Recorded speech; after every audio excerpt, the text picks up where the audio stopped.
ഗായകൻ സുബിൻ ഗാർഗിന്റെ മരണത്തിൽ ദുരൂഹതയില്ലെന്ന് Singapore police.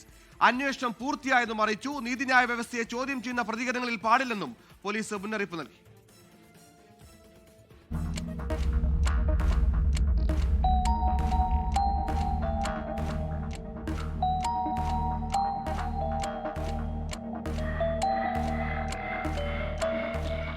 ദുരൂഹതയൊന്നും കണ്ടെത്തിയില്ലെന്ന് പറഞ്ഞാണ് സിംഗപ്പൂർ പോലീസ് അസമീസ് ഗായകൻ സുബിൻ ഗാർഗിന്റെ മരണവുമായി ബന്ധപ്പെട്ട അന്വേഷണം അവസാനിപ്പിച്ചത്.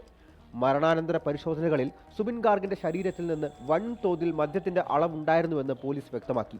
എല്ലാ തെളിവുകളും സാക്ഷിമൊഴികളും വിശദമായി പരിശോധിച്ചതാണെന്നും പോലീസ് അറിയിച്ചു. അപകടം സംഭവിച്ച നിമിഷങ്ങൾക്കകം എല്ലാ സഹായവും ഉറപ്പാക്കിയിരുന്നുവെന്നും സിംഗപ്പൂർ പോലീസ് വാർത്താക്കുറിപ്പിൽ ചൂണ്ടിക്കാട്ടി. ടോക്സിക്കോളജി റിപ്പോർട്ടിൽ സുബിന്റെ രക്തത്തിൽ 100 മില്ലിക്ക് 333 മില്ലിഗ്രാം എന്ന അളവിലാണ് എത്തനോൾ സാന്ദ്രത കണ്ടെത്തിയത്. സുബിന്റെ മരണം അസം തിരഞ്ഞെടുപ്പിൽ ചർച്ചാ വിഷയമാണ്. മരണം കൊലപാതകമെന്നാണ് അസം സർക്കാരിന്റെ വാദം. സംസ്ഥാനത്തെ രജിസ്റ്റർ ചെയ്ത കേസിൽ പലരും ജയിലിലാണ്. 3 മാസത്തെ അന്വേഷണത്തിനൊടുവിൽ 1200 പേജുള്ള കുറ്റപത്രവും സമർപ്പിച്ചിരുന്നു. അധികാരത്തിൽ വന്നാൽ 100 ദിവസത്തിനകം സുബിൻ ഗാർഗിന് നീതി ഉറപ്പാക്കുമെന്നായിരുന്നു കോൺഗ്രസിന്റെ വാദം.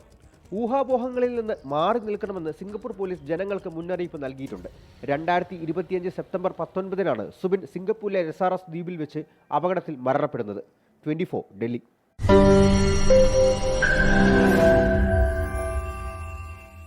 ലോകത്തെവിടെയായാലും ഏത് സമയത്തും 24 വാർത്തകളും ഓഗ്മെന്റഡ് റിയാലിറ്റി പാക്കേജുകളും എക്സ്പ്ലെയിനറുകളും വിശദമായി കാണാൻ ഞങ്ങളുടെ യൂട്യൂബ് ചാനൽ നിങ്ങൾക്ക് സബ്സ്ക്രൈബ് ചെയ്യാം.